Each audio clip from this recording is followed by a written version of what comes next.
उत्तर प्रदेश के एक गांव की सच्ची कहानी सुनकर आपके भी रोंगटे खड़े हो जाएंगे। जहां 10 साल की बच्ची को भी नहीं छोड़ा जाता। मर्द औरत बच्चे कोई भी हो या फिर उनकी कोई भी उम्र हो, उसके साथ कैसे हवस परस्त मर्द जुल्म करते हैं। वह अपनी प्यास बुझाने के लिए वह बच्चों तक को भी नहीं छोड़ते हैं। मेरी 10 साल की बेटी का पेट फूलने लग गया था और मैं देखकर डर गई थी कि पता नहीं यह क्या हो रहा है। मेरी बहू कहने लगी, माँ जी इसका चेकअप करवाते हैं। और मैं दिल ही दिल में ऊपर वाले से प्रार्थना कर रही थी कि हे भगवान कुछ ऐसा ना करना जिससे हम पर थू थू हो जाए। मैं और बहू डॉक्टर के पास गए तो डॉक्टर ने देखते ही बोल दिया कि आपकी बच्ची प्रेग्नेंट है और इसे तकरीबन 5 महीने हो चुके हैं। यह सुनते ही मेरा दिल कांप गया। चांदनी को देखा तो उसके चेहरे पर कुछ ऐसे भाव नहीं दिख रहे थे कि जिसे देखकर लगता कि उसने किसी के साथ गलत काम किया है। बेटी को मैं अब सबसे छुपा कर रखती थी, क्योंकि अगर किसी को पता चल जाता, अगर उसे कोई भी देख लेता तो हम सबका जीना मुश्किल हो जाता। मैंने अपनी बहू को भी कहा था कि यह बात वह अपने पति को ना बताए। जल्द ही इसका कोई ना कोई हल निकाल लेंगे, क्योंकि इस तरह तो गुजारा नहीं हो सकता। मेरी बहू मेरी बात समझ चुकी थी। उसने मुझसे वादा किया कि वह चांदनी की यह बात किसी को नहीं बताएगी। मुझे अपनी बच्ची के लिए हर वक्त डर सा लगा रहता था। एक दिन मैंने अपनी बेटी को स्टोर रूम में सुला दिया और खुद उसके कमरे में सो गई, ताकि पता तो चले कि कमरे में कौन आता है या फिर किसी ने बाहर से ही। मुझे उसके बिस्तर पर पड़े कुछ ही वक्त गुजरा था कि कदमों की आहट सुनकर मैं चौंक गई। मेरा नाम शीला है और मेरी उम्र 22 साल थी जब मैं ब्याह कर ससुराल आ गई थी। मेरे 2 बच्चे थे। पहला बच्चा तो ऊपर वाले ने शादी के फौरन बाद ही दे दिया, जो कि लड़का था। मगर मुझे बेटी का शौक था कि ऊपर वाला करे कि मेरी बेटी हो, मैं भी उसके नाज नखरे उठाऊं, उससे बातें करूं। मगर बेटी नहीं थी। मेरे पतिदेव कई बार मुझे बोल चुके थे कि यह तो ऊपर वाले की देन है, तुम परेशान क्यों होती हो। अगर हमारे नसीब में बेटी का प्यार हुआ तो बेटी मिल जाएगी, वरना जो ऊपर वाले को मंजूर है। तुम हर वक्त रोती ना रहा करो। हर काम में कोई ना कोई फायदा छुपा होता है। हो सकता है इसी में कोई बेहतर हो। ऊपर वाले के फैसलों पर यकीन रखना सीखो। मैं जब भी कभी बेटी का नाम लेती तो मेरे पति इसी तरह मुझे समझाते थे। मैंने दूसरी औलाद के लिए बहुत मिन्नतें मांगी थी। ऊपर वाले ने मेरी मुराद सुन ली थी और मैं प्रेग्नेंट हो गई थी। इस वक्त मेरा बेटा 15 साल का था। पहली औलाद का इतना बड़ा होने के बावजूद दूसरी औलाद की खुशखबरी सुनना थोड़ा अजीब था, मगर मैं खुश थी। मेरे बेटे की अब बहन होगी। 9 महीने में बहुत मुश्किल से गुजरे थे। अभी मेरा दूसरा ही महीना था कि घर में आग लग गई थी, तो कभी मेरे पति का एक्सीडेंट हो गया। इस तरह पूरे 9 के 9 महीने में कोई ना कोई अपशगुन होते रहे। लोगों ने मेरे होने वाले बच्चे को बहुत से गलत नामों से पुकारना शुरू कर दिया था।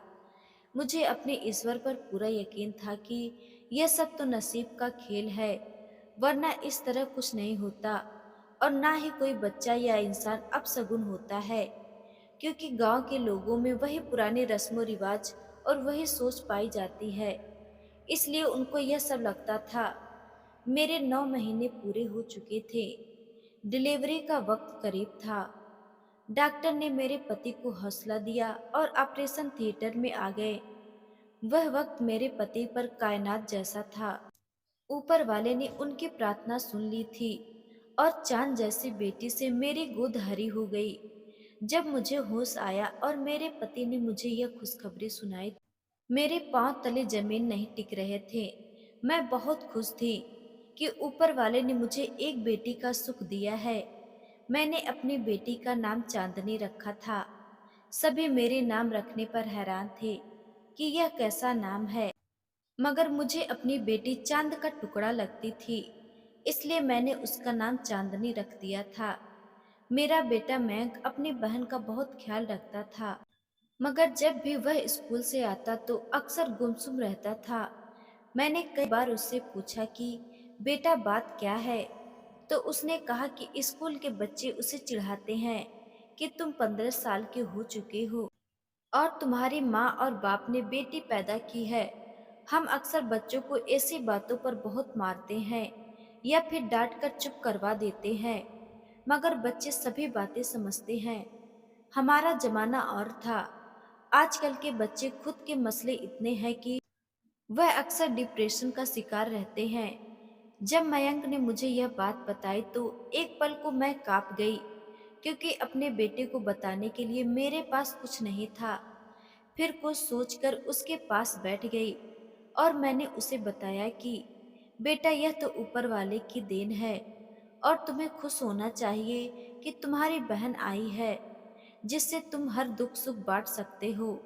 जब वह बड़ी होगी, मैंने उसे समझाया कि मयंक, अगर कल को तुम्हारे बाबा और मैं इस दुनिया में नहीं रहे तो तुम अकेले होगे।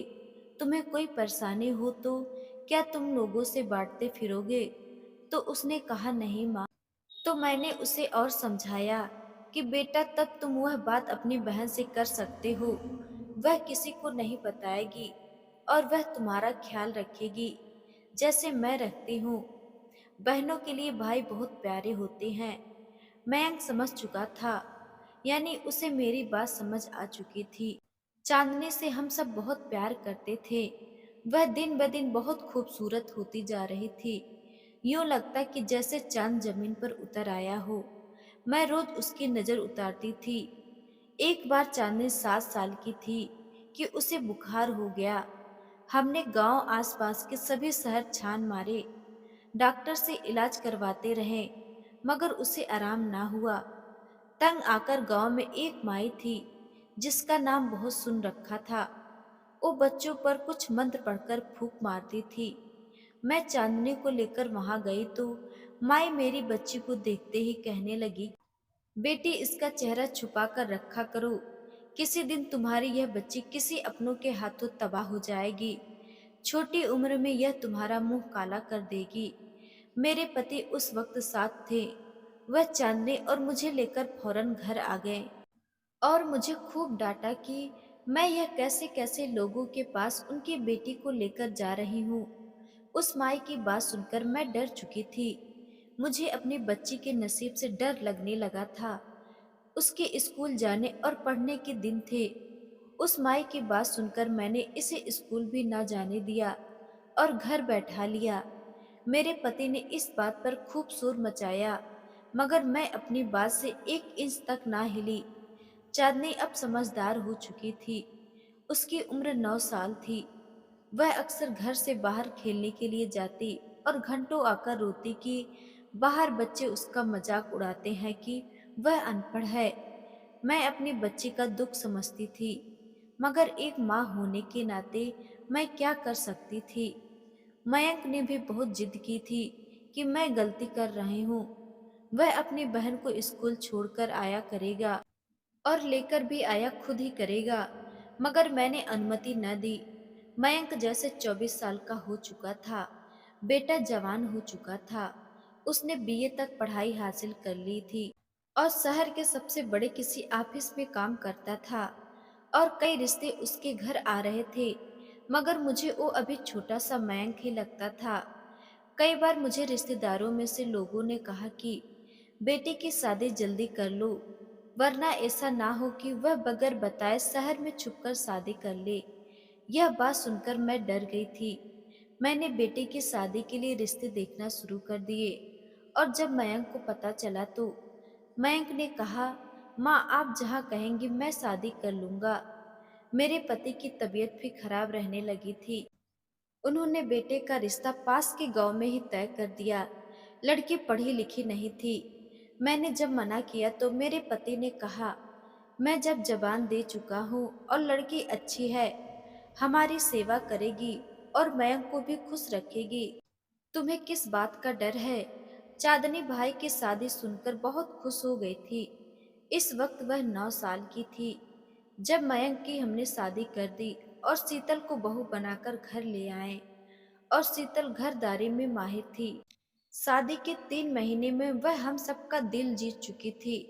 मैं तो उसे दुआएं देती ना थकती थी कि चलो ऊपर वाले ने इतनी अच्छी बच्ची मेरे बेटी की दुल्हन बना दी।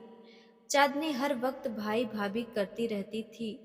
शीतल के आने के बाद भी मयंक चांदनी को ज्यादा वक्त देता था, जैसे शादी से पहले देता था। शीतल इस बात का हमसे शिकवा तो ना करती थी, मगर मैं यह बात उसके चेहरे से पढ़ चुकी थी। मैंने मयंक को यह बात समझाई कि बेटा इस बात का ख्याल रखो कि पत्नी और बहन में कोई बात ना हो। तुम उसे ज्यादा वक्त देते हो और उसे कम दो। बेटे की शादी को 7 महीने हो चुके थे, मगर मैंने नोट किया था कि मेरी बहू को अपने मायके आना जाना बहुत है।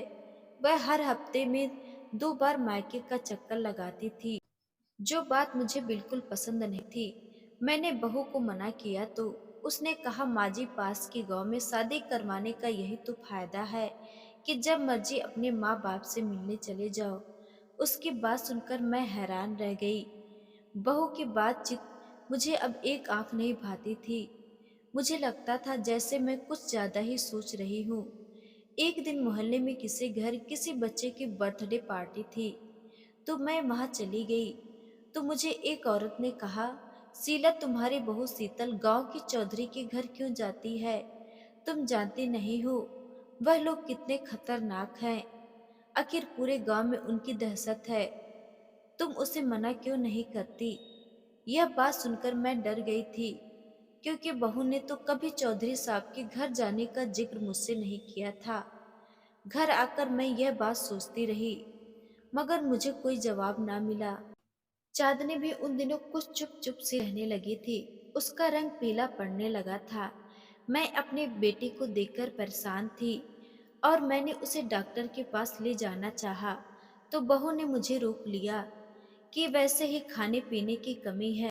7-8 दिन तक अपनी ननद को अच्छे अच्छे पकवान खिलाऊंगी, तो देखना माँ जी कैसे ठीक होती है। मैं उसकी बात सुनकर संतुष्ट हो गई थी। चांदनी को बहू पिछले 7 दिन से ताकत की चीजें खिला रही थी, मगर वह थी कि दिन ब दिन कांटा बनती जा रही थी। मेरी बहू मुझसे पूछकर उसे अपने घर ले गई। माँ जी इसका वहां दिल बहल जाएगा। मैंने भी अपने बेटे को अनुमति दे दी कि चल जाओ। जाओ चांदनी तो चांद का टुकड़ा थी, मगर अब उसको देखकर कोई नहीं कह सकता था कि यह पहली वाली चांदनी है। दिन गुजरे जा रहे थे, लेकिन उसकी तबीयत में कुछ फर्क ना आया। मैंने कई बार अपने पति से इस बात का जिक्र किया तो वह कहने लगे शहर ले चलते हैं, मयंक जिस दिन घर आएगा। मयंक अब हफ्ते में 10 दिन के बाद घर आने लगा था।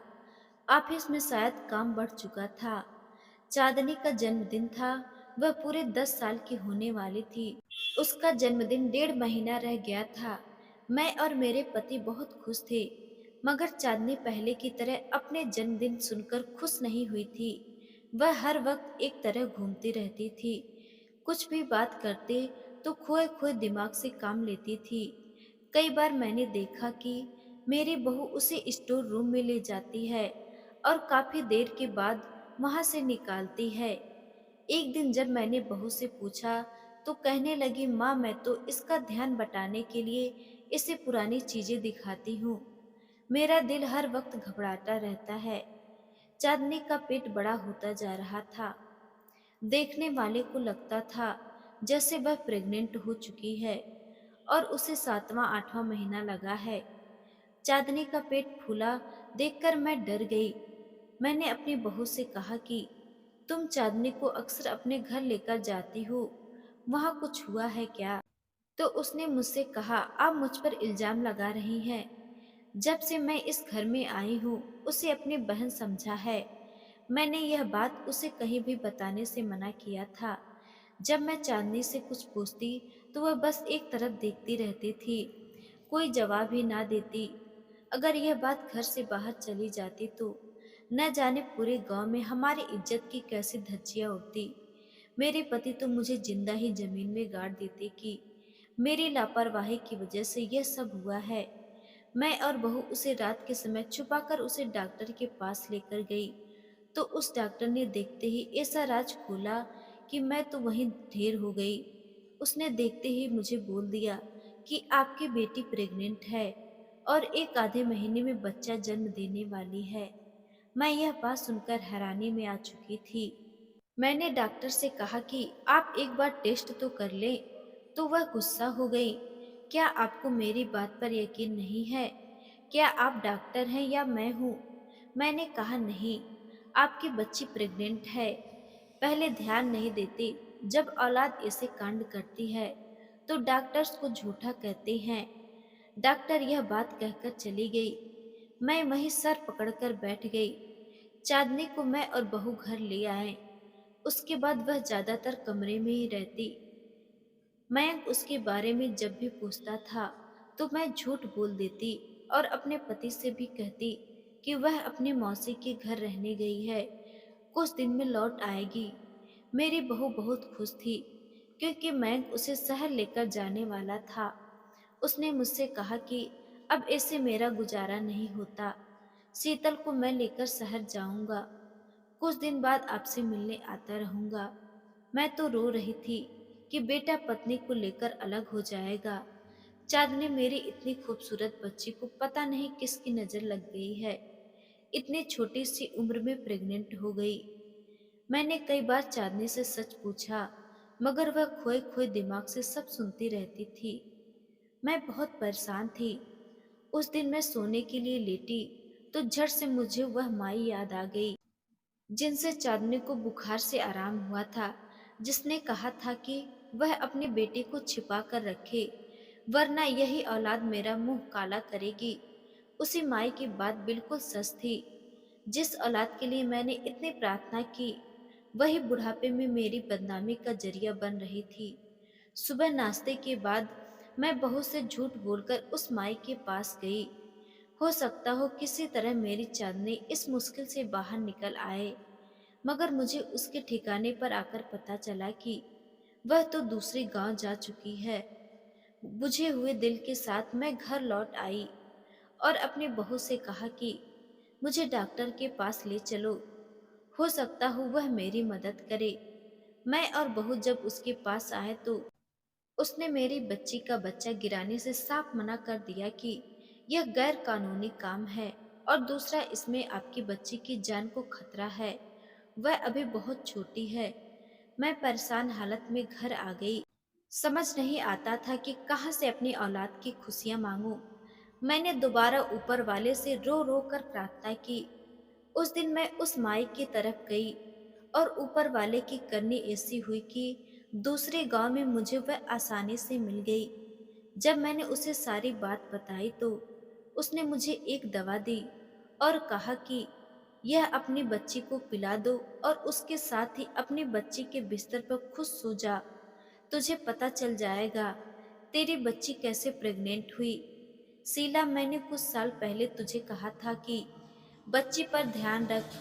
तूने मेरी बात नहीं मानी, अब भुगत रही है ना। मैं घर आकर चांदनी को दवा पिला चुकी थी और उसे बहू से छिपाकर स्टोर रूम में सुला दिया और खुद जाकर उसके बिस्तर पर सो गई। आधी रात गुजर चुकी थी, मगर अभी तक मेरा चांदनी की तरफ ध्यान था। पता नहीं वह ठीक होगी या नहीं। अगर किसी को पता चल गया तो क्या होगा। और कल तो बेटा बहू शहर चले जाएंगे। मैं इसी सोच में गुम थी कि मुझे कमरे में कदमों की आहट सुनाई दी। मैं दम साधे लेटी रही। कुछ ही मिनटों के बाद कमरे में धुआं फैलना शुरू हो गया, जो मेरे दिमाग को चढ़ा तो मैं फौरन चौंक कर उठ बैठी। इस वक्त मेरे कमरे में कौन हो सकता था? मगर जैसे ही मैं उठी, मेरी आत्मा कांप गई, क्योंकि कमरे में उस वक्त कोई और नहीं बल्कि आधी रात को चांदनी की सगी भाभी शीतल थी। वह मुझे वहां देखकर डर गई थी। मैंने कमरे की लाइट जलाई तो उस वक्त उसके हाथ में कोई मीठी चीज थी। मैं गुस्से में उससे पूछने लगी कि तुम चांदनी के कमरे में क्या कर रही हो और यह धुआं किस चीज का है। मेरी बात सुनकर वह साफ मुकर गई। मगर मैं जान चुकी थी कि चांदनी की इस हालत के पीछे शीतल है। मेरी आवाज सुनकर मयंक और मेरा पति भी वहां आ गए। मयंक ने आते ही कमरे की खिड़कियां खोली ताकि धुआं बाहर निकले। उसके हाथ से मैंने खाना लेकर फेंक दिया और कहा, सच बताओ शीतल, वरना इसी वक्त इस घर से निकाल दूंगी। क्या करती रही हो तुम चांदनी के साथ? मयंक और मेरे पति हैरान थे। वह मुझे कहने लगी कि क्या हो गया है आपको, वह क्यों ऐसा करेगी। मैंने उन दोनों को चुप करवा दिया और उससे कहा, सच बताओ वरना इसी वक्त घर से निकाल दूंगी और तुम्हारे माँ बाप को तुम्हारी करतूत बताऊंगी। यह सुनते ही शीतल कहने लगी, चांदनी की इस हालत की जिम्मेदार मैं हूँ। यह सुनते ही मेरे कदमों तले जमीन निकल गई। वह मेरी बेटी की खूबसूरती से जलती थी। और यही नहीं, मयंक और हम सब चांदनी चांदनी करते थे तो उसे बिल्कुल पसंद नहीं था। वह चौधरी साहब के घर से चांदनी के लिए कोई गलत दवा ले आती थी और वह धुआं रोज रात को उसके कमरे में करती, जिससे चांदनी बीमार पड़ जाए। उसके शरीर के अंग खराब हो जाएंगे, फेफड़े फूल जाएं। मुझे उस औरत की बात याद आ गई जिसने मुझे कहा था कि उसने उसे कई बार उसे वहां जाते देखा है। मगर मेरी बहू ने मुझसे झूठ बोला था। मयंक अपनी पत्नी के मुंह से यह सब सुनकर बहुत गुस्से और गम की हालत में था। उसने मुझसे चांदनी के बारे में पूछा तो मैंने उसे स्टोर का रास्ता बता दिया। वह अपनी बहन को स्टोर रूम से जब लेकर आया तो वह उसके फूले हुए पेट को देखकर डर गया। मगर वह सच जान चुका था कि उसकी पत्नी ने क्या किया है। जलन की आग में उसने मेरी मासूम बच्ची की यह हालत हो गई। मेरे पति को लगता है कि यह सब उसकी वजह से हुआ है। अगर वह उस लड़की को अपने घर की बहू ना बनाते तो आज उनकी बेटी ठीक होती। चांदनी का 2 महीने से इलाज हो रहा था और मैं उस डॉक्टरानी के पास गई जिसने बगैर टेस्ट किए मेरी बेटी पर इल्जाम लगा दिया था। और मैंने उसे खूब बातें सुनाई कि तुम जैसे डॉक्टरों की वजह से लोगों की जिंदगियां खत्म होती हैं। अगर तुम उस समय टेस्ट कर लेती तो शायद मेरी बच्ची की यह हालत ना होती। उस डॉक्टरानी ने मुझसे माफी मांगी तो चांदनी अपनी हालत देखकर डर चुकी थी, जिसका उसके दिमाग पर असर हुआ था और वह किसी से भी बात नहीं करती थी। मैंने उस माई से भी चांदनी का इलाज जारी रखा था। मेरी बहू जलन की आग में इतनी अंधी हो चुकी थी कि उसे मेरी बेटी की मासूमियत भी नजर नहीं आई। एक 10 साल की बच्चे से उसे क्या खतरा हो सकता था। वह तो भाभी भाभी कहते ना थकती थी। मैं और मेरे पति बहू को माफ कर चुके थे, मगर मेरा बेटा उसे माफ करने को तैयार नहीं था। फूलों से पली नाजुक बच्ची को उसने कांटों जैसे दर्द दिया था। जलन रिश्तों को खा जाती है, फिर इंसान को वही मिलता है जिसकी वह कोशिश करता है। और मोहब्बत तो कमानी पड़ती है या फिर नसीब की बात होती है। इसी तरह जलन और बदले से हम कभी भी किसी का दिल नहीं जीत सकते, बल्कि दिलों से उतर जाते हैं, जैसे मेरी बहू उतर गई थी। उसकी गलती को हमने तो माफ कर दिया था क्योंकि वह मेरे बेटे के बच्चे की माँ बन चुकी थी। मगर दिलों में आई नफरत को कोई भी खत्म नहीं कर सकता। इसलिए कभी भी किसी का घर बर्बाद करके उस पर अपनी घर की नींव ना रखें।